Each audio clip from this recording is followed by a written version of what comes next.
O'zi kosmetologga kelaman deb yurardim. Keyin relslarimda o'g'li opani ko'rdim va ularni postlarini ko'rdim, otsivlarini ko'rdim, unaqa patsientlaridagi. O'shalar yoqdi, hamma muolajasi. Keyin kelishga qaror qildim. Bittada keldim, bittada rezultatni bildim. Mana 1 yil davomida kim ko'rsa aytadi. Yuzingda o'zgarish bo'libdi, kimga qildirding, qanaqa qildirding deb so'raydi, men bularni aytaman.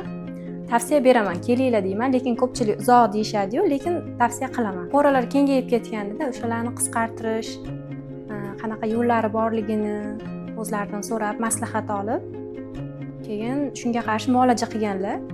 Effekti juda ham yaxshi, o'zimga yoqdi. O'shaning uchun yana yozib o'zlariga murojaat qilib keldim. Keyin niyatim yana keyingi yillarda ham kelib turish, ularning muolajasini olib turish. Yuzdagi muammosi bor insonlarni o'g'li opaga kelishlarini tavsiya qilaman. Yuzinglardagi muammo bo'lmasa ham kelib maslahat olinglar, muolajasidan o'tinglar, yuzinglarni yana ham sog'lomlashishiga o'zlarining hissalarini qo'shib beradilar.